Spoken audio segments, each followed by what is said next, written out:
Hi guys, hope you all are doing good. So, చాలా days అయింది video చేసి. Anyway, so we will discuss about yesterday's trade. Okay. Yesterday means 19th November, Wednesday. So this is a tricky because weekly bias, euro USD weekly bias చూసుకుంటే మనకి చాలా మంది bullish ఉన్నారు. ఎందుకు?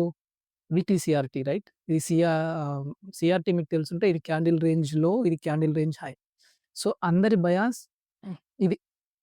So ఇక్కడ మనకి మార్కెట్ ఈ హై తీసుకునిద్ది అనే ఆహ్, వరకి మనకి అందరి బయాస్ బుల్లిష్ ఉండే. ఓకే. ఈ వీక్. కాకపోతే దిస్ ఇస్ ట్రిక్కీ. ఎందుకంటే డీఎక్స్‌వై చూడండి.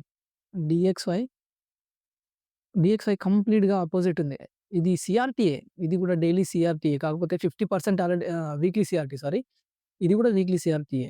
కాకపోతే చూడండి, వీక్లీ సీఆర్‌టీ 50% ఆల్రెడీ రీచ్ అయిపోయింది. ఓకే. 50% రీచ్ అయిపోయింది. ప్లస్ ఇక్కడ మనకి ఫెయిర్ వాల్యూ గ్యాప్ ఉంది. బుల్లిష్. ఓకే. కాకపోతే యూరో యూఎస్‌లో మనకి ఫెయిర్ వాల్యూ గ్యాప్ లేదు. అందుకే చాలా మందికి బయాస్ బుల్లిష్ ఉండే. కాకపోతే డీఎక్స్‌వైతో కంపేర్ చేసుకుంటే డీఎక్స్‌వై మనకి మెయిన్ కాబట్టి ఇక్కడ మనకి ఆల్రెడీ 50% రీచ్ అయిపోయిందంటే ఆల్మోస్ట్ ఈ సీఆర్‌టీ వాలిడ్ అయిపోయిందన్నమాట. ఓకే. 50%.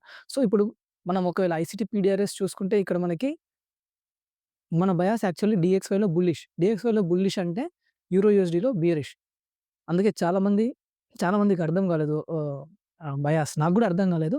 యాక్చువల్లీ నిన్న మండే, ట్యూస్‌డే అయిపోయిన తర్వాత వెడ్నెస్‌డే యాక్చువల్లీ ఒక ట్రేడ్ దొరికిందనమాట. ట్రేడ్ తీసుకోవడానికి ఛాన్స్ ఉండే. సో, ఇది. ఇక్కడ మనకి ఇది వెడ్నెస్‌డే, ఇక్కడ 19థ్ నవంబర్. ఓకే. ఇక్కడ ఇది. ఈ డే. ఓకే. సో, ఇక్కడ మనకి యూరో యూఎస్‌డీలో కదా ట్రేడ్ తీసుకుంది. ఓకే. సో, ఇక్కడ మనకి ఇది వెడ్నెస్‌డే రైట్? ఇది వెడ్నెస్‌డే. సో, ఇక్కడ మనకి ప్రీవియస్ డే చూసుకుంటే ప్రీవియస్ డే మనకి బేరిష్ క్లోజ్ అయింది. ఓకే. ఇక్కడ మనకి ఫెయిర్ వాల్యూ గ్యాప్ మన టార్గెట్ యాక్చువల్లీ. ఈ ఫెయిర్ వాల్యూ గ్యాప్ ఇంకా ఈ లో అకార్డింగ్ టు డీఎక్స్‌వై. సో, ఇక్కడ మనకి లండన్ క్యాండిల్ ఇది 1 ఏఎం లండన్ క్యాండిల్ మనకి ఏషియాని స్వీప్ చేసి మనకి బేరిష్ క్లోజ్ అయింది. ఓకే. సో, 1 అవర్‌లో ఇంకా మంచి ప్రైస్ స్ట్రక్చర్ ఉంటది మనకి. ఓకే. ఇక్కడ ఇది London 2 AM kill zone right. ఇక్కడ 2 ఏఎం నుంచి 5 ఏఎం వరకి లండన్ కిల్ జోన్ రైట్. ఇక్కడ మనకి మార్కెట్ స్ట్రక్చర్ షిఫ్ట్ ఫార్మ్ అయింది లండన్‌లో. రైట్.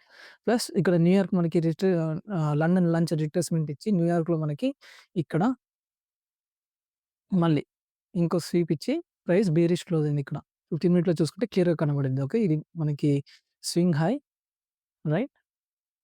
స్వింగ్ హై ఆహ్, స్వీప్ క్లోజ్. ఓకే. 5 మినిట్స్‌లో ఇది యాక్చువల్లీ జస్ట్ ఇంట్యూషన్ అన్నమాట. మన బయాస్ క్లియర్‌గా ఉంటే మనం ఎప్పుడైనా ఏ ఎంట్రీ అయినా తీసుకోవచ్చు. It's simple logic. ఓకే. ఇక్కడ మనకి న్యూయార్క్ స్టార్ట్ అయింది. ఇప్పుడు 7-10 రైట్. ఇక్కడ మనకి లిక్విడిటీ స్వీప్ ప్రైస్ ఇట్లా స్ట్రాంగ్‌గా బేరిష్ క్లోజ్ అయింది. So, it's just a intuition trade అన్నమాట. ఓకే.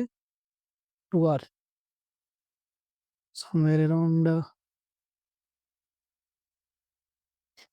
ఓకే.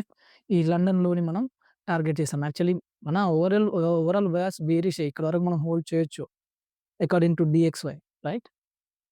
కాకపోతే it's not valid according to RR, risk to reward everything.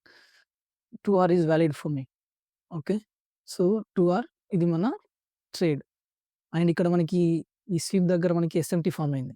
SMT is nothing but ఒక పెయిర్ స్వింగ్ హై తీసుకుంటుంది. ఒక పెయిర్ తీసుకోవట్లేదు. ఇక్కడ మనకి యూరో యూఎస్‌డీలో చూసుకుంటే మనకి కీ టైమ్‌లో మనకి ఎస్ఎంటీ ఫార్మ్ అయింది. జీబీపీఎస్‌డీలో ఎస్ఎంటీ సారీ స్వీప్ అవ్వలేదు. ఇక్కడ మనకి ఇది ఎస్ఎంటీ. ఓకే. ఇది క్రాకింగ్ కోరిలేషన్ అన్నమాట. ఓకే. రివర్సల్ అవ్వచ్చు ఇక్కడి నుంచి మనకి అనే ఒక basic idea. Okay. So, this is the trade. Hope you like it. Okay. So, bias is important. Daily bias is important. ఈరోజు క్యాండిల్ మనకి ఎట్లా క్లోజ్ అవుతుంది, ఎటు సైడ్ రీచ్ అవ్వచ్చు అనేది అండర్‌స్టాండింగ్ ఉంటే we can take trades in that direction. Okay. So, అదన్నమాట. Hope you like it. Thank you. Take care.